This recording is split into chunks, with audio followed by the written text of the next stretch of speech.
Hi everyone, good morning. It's Margaret Manning here. Welcome to Mornings with 60 and Me. It's Wednesday, January the 18th today. So I hope you're doing great. I am starting off the day in a pink top. I decided to be bright this morning and it looks really dark and cold outside, but I am going to brighten it with my style, with my color. I'm having a cup of tea actually. I've got my, it's a green tea. It's jasmine. And it's one of my very favorite teas. As you all know, I love green tea, but jasmine's nice. It's got a different kind of element to it. So I'm really enjoying exploring new teas. I don't know about you, but I found, in fact, a lot of places now have got quite interesting teas. It seems to be an explosion of herbal teas at the moment. I've been wandering around the shops a lot lately because, as you probably all are experiencing, there are sales everywhere, and all these little treasures that you couldn't afford before the holidays are now 70% off, which makes me wonder why they were selling them for so much to start with, but the eternal puzzle.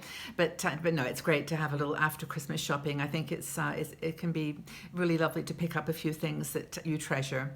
So just only things that you love, though. I'm learning this lesson day by day. So I wanted to talk to you about things and shopping and style today. We have a fabulous blogger. Her name's Lisa Dunkel. I've spoken about Lisa before. She lives down in Yucatan and has been writing a series for us on 60 and Me about, well, she calls it the Millionaire series. And it's basically living like a millionaire on a budget. And reminds us that when it comes to style, there's no money can't buy style. It's you can buy clothes, but you can't buy style. Has good taste and income have no relationship. So the fact is, you can be luxurious and comfortable and beautiful on a budget if you think with a millionaire mentality. And if you think about what that is, it's just simply feeling good, looking the way that reflects the inner you. That is reflective of who you truly are. So she wrote an article on how to dress like a millionaire on a budget, and of course starts this in our closet and says, just check out the closet. If there's anything in there that you absolutely don't love, then go give it to someone else. Recycle it, sell it, find a new home for it. You've got to honestly love every single item in your wardrobe. And if you haven't worn it, it's probably because you don't feel you in it. You don't feel comfortable. The essential you is not there. Like when you're younger, I think you do tend to be more comfortable with trends, and you wear things that give the joy from wearing them is being part of a trend. I think that's kind of part of the fun of fashion when you're a bit younger. But as you get older, it's like I really want things that talk about me in an honest way, and that make me feel luxurious and special and pampered and precious. So I think that's where Lisa starts this. Start in your closet, and then look at your mirror. Take a look at you. Okay, so you're not, your waist isn't maybe as thin as it used to be. Your hips are a bit wider. Maybe you're changing. As I've said many times, aging is profound. And when you look in the mirror every day and you see another something else that reminds you of that, you have to just embrace it. This is my view, and appreciate the fact that you are here and that you have the opportunity to put on new clothes and to try new things and to be expressive and have fun. So I think that's important. Who are you and who do you want to become? I think that's, those are the fundamental spiritual questions of all time, but applied to fashion, it works too. So it's really important. Some people have a fashion sense or style that they've had all their lives, and they just have maybe modified it slightly. But a lot of women just are ready for a change in their 60s. So this is for you. Now, if you can think of a few words that describe you, I think I've talked about my cultured bohemian as my two names or words, and also maybe it's more, kind of relaxed, romantic. What are the words that really describe your style? Are you dynamic? Are you a traveler? Are you, creative? What are the words that describe your style? And then you can start piecing together this millionaire wardrobe. And the next thing that Lisa talks about is finding women who are your icons, your style icons. Now, I actually used to do this. I still do. I get magazines and just flick through them. And as I'm looking through them, I'll see a picture or a woman that is just like, wow. It just strikes you like I would wear that. I love that. Just pull that page out, or just tear it out, or just put a clip, and look at why you chose that. What is it about? It's not her particularly. It's about the outfit, the way she's maybe looking, where she is. Alisa said that she chose people like Georgia O'Keeffe, Eileen Fisher. I think these are really important things to do. I remember I used to always look for like Joni Mitchell and some of the more bohemian Joan Baez. I used to look at their clothes, and I still wear berets to this day, really because I feel like me in them. I love them. But I think it's also important to choose your icons so that you can actually embrace the personal style that they've, with a millionaire budget, been able to achieve. And it's not a resentment or like a frustration that you don't have the cashmere top, but it's that you like that style of wrap over top, or you love the fact that she put a brooch at the top, or that it's those little extras that make it special.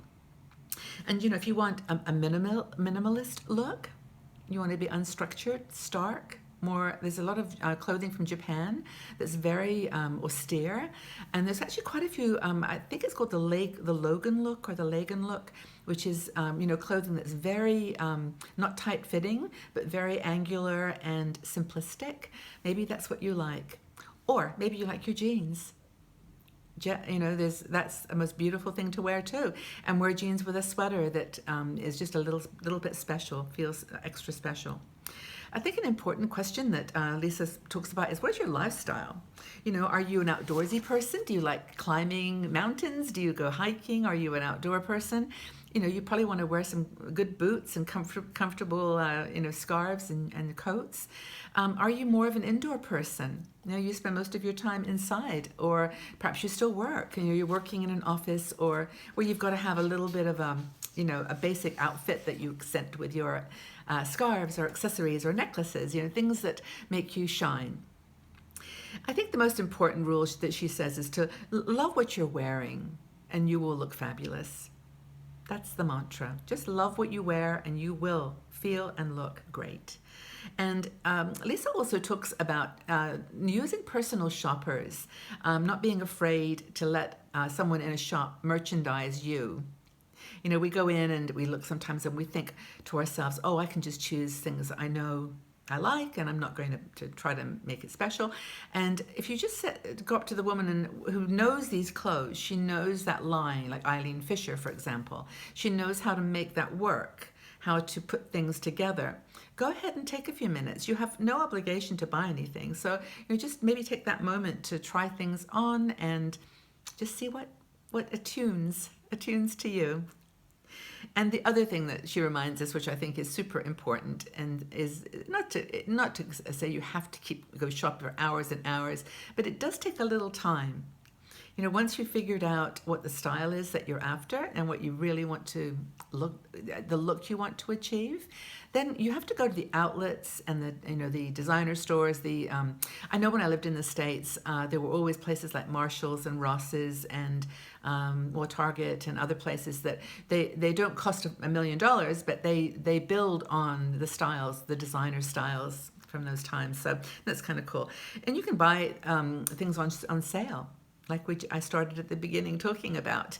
There were some items I went back into the shop to see whether they'd been marked down, and they always seem to know what I like. Not me personally, but the things that are really expensive don't get marked down. Sometimes they do. You have to just be on the hunt and have a really good eye. Neiman Marcus in the States or other places in Nordy's, they call it, Nordstrom's. They actually have great sales. Anyway, I'm talking about women in the States. I know in Europe we've got so many cool places too. And in Asia, your clothing is amazing.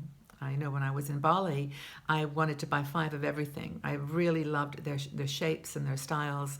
I really found my style there. So that's something to think about when you travel. So I think there's a couple more things I'll mention. That this article, by the way, is just chock full of ideas, so go and read it. But it's one is that your hair is one of your best accessories. Take time to make sure you have choose a hairstyle that you think suits you. I go up and down with long, short hair, and I'm just kind of liking my hair a bit short right now. And I think that's important to be comfortable in the hair that you love. Color it if you like. Don't color it, but just choose something that if you want to look good, if it matters to you, then choose a hairstyle that accents your face. Super important. The most important thing I think is to love yourself. Love your clothes, love your skin, moisturize. Doesn't matter how expensive the cream, just buy something and keep moisturizing. Really try to look after your health from the inside. Exercise, get out there and do things good for your body, and then that will make you feel good. And then when you feel good, you'll find the clothes that make you feel like a millionaire. So I hope that this has been helpful for you. I would really love to know what you think your style is. How would you describe your style? And what are some of the icons in fashion that you look up to?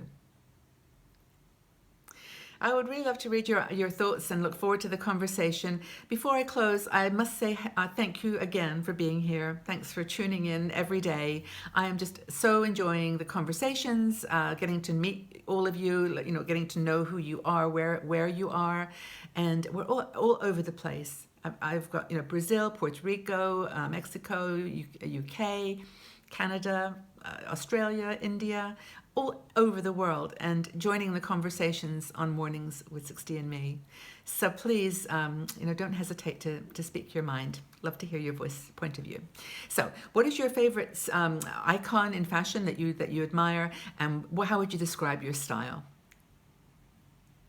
Okay, everyone, take very good care of yourself. Have a great day and good rest of the week, and I'll see you back here tomorrow on Mornings with 60andMe. Take care. Bye-bye for now.